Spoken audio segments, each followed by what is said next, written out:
Hey everyone, my name is Steven and I am many things. One of those things is that I am a bereaved sibling. The shirt I am wearing in this video is from the Compassionate Friends National Conference that is held once a year in July. I was given this shirt in Minneapolis in July of 2011. Before I get into what the Compassionate Friends or TCF is, I will tell you a little bit more about my story.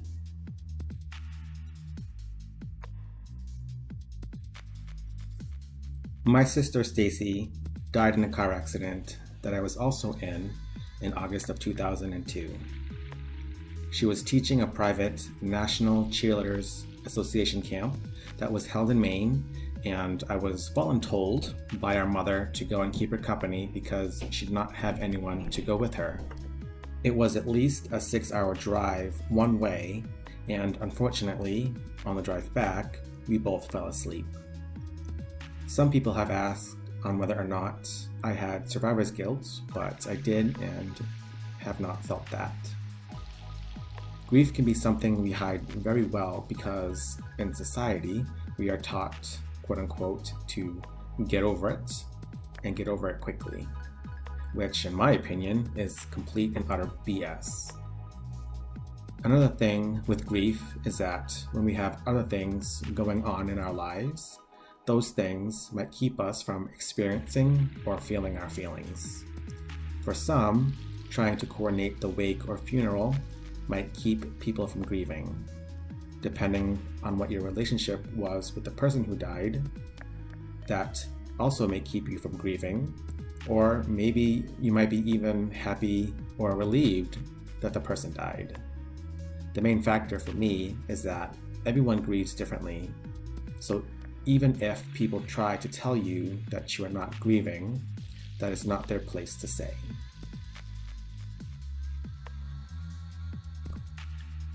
Looking back, what helped me was being in sports and on teams because it gave me structure and community in my life. Stacy and I were both into cheerleading, gymnastics, and dance. I cannot say that I did these sports because she did them, or that I continued to do them in her honor because they were sports that I liked doing as well. She was in cheerleading first, and I was in gymnastics first. And then we end up doing both sports. She did dance first, and the dance teacher, Mrs. Rhodes, asked her to ask me to be in a piece. And since then, I danced from sophomore year in high school all the way through to my super senior year in college.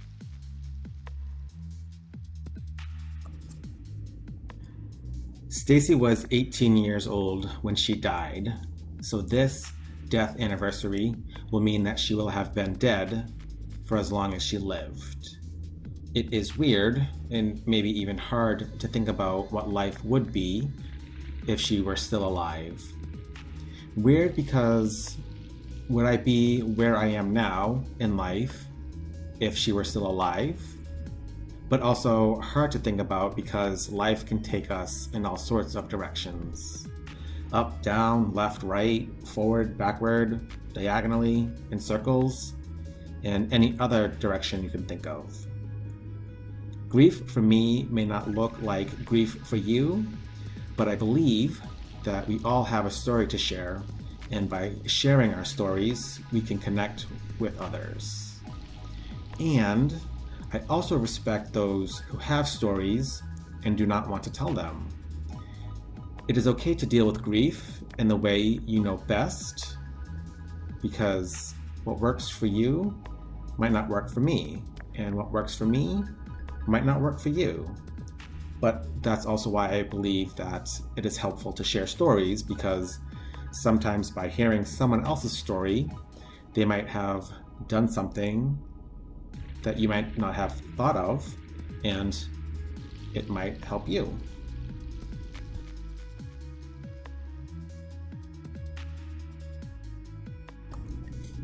Given the times we are in now with the pandemic and having to physically distance ourselves, It can feel overwhelming, especially with having to isolate and to have minimum, if any, contact with another person.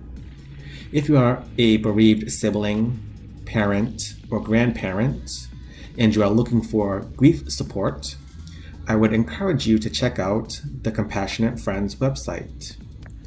If you type the Compassionate Friends into the search box of Google, Internet Explorer, Firefox, or whatever you use, a link will come up to the main website, and it will also provide additional links if you're looking for a local chapter, which some, if not most or all, are meeting virtually right now. There's a link for those who are newly bereaved, a link for online communities like private Facebook groups. Some include a private group only for bereaved siblings, a group for men in grief, a group for miscarriage or stillbirth, a group for loss due to substance-related causes, a group for suicide loss survivors, a group for homicide loss survivors, a group for grandparents who raised their grandchildren, and many others.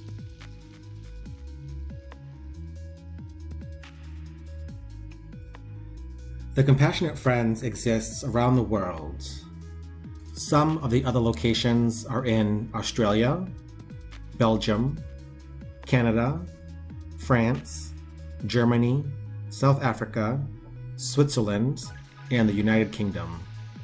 If you live in any of these areas, you can search on the internet for the Compassionate Friends International and click on the link that says International Support - the Compassionate Friends.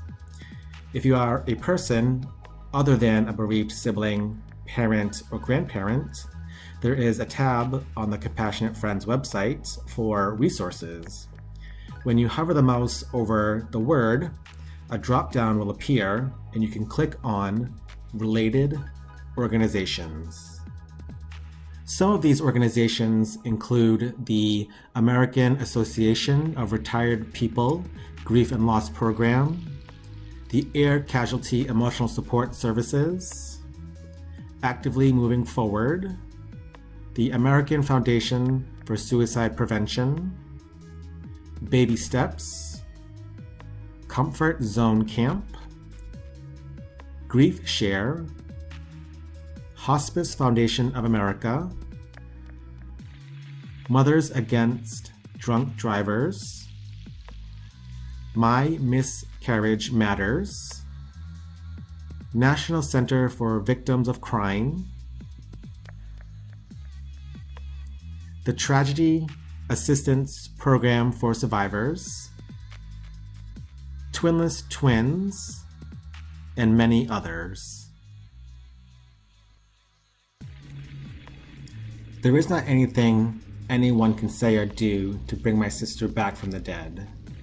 That just is not possible.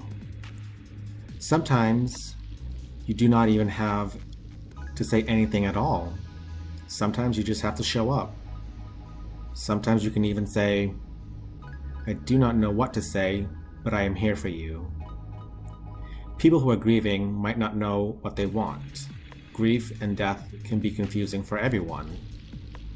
Something you might want to avoid is saying things like, I wish that the old Stephen would come back. If you said something like this, I might say or think, I wish my sister did not die and she came back. Or maybe you might say, you have changed. You're not the person you used to be. Again, I might think or say, no shit. My sister died. How do you expect me to be the same? Now, some people who are bereaved and hear these things might not say anything because they want to avoid hurting your feelings. But when you say things like these, it hurts our feelings, on top of already hurting from the person who died. Sometimes in life, It is not what you say, but what you do. And if you do anything, just show up. Send a letter or text, not just on the death anniversary, but on the birthday. If you're in the area, invite them over on holidays, or even just to hang out. They might say no, but it is through the offer that shows you are thinking about them. There is no solution to grief. Well, if you had a magic wand to make people come back to life, then yeah, that would be a perfect solution.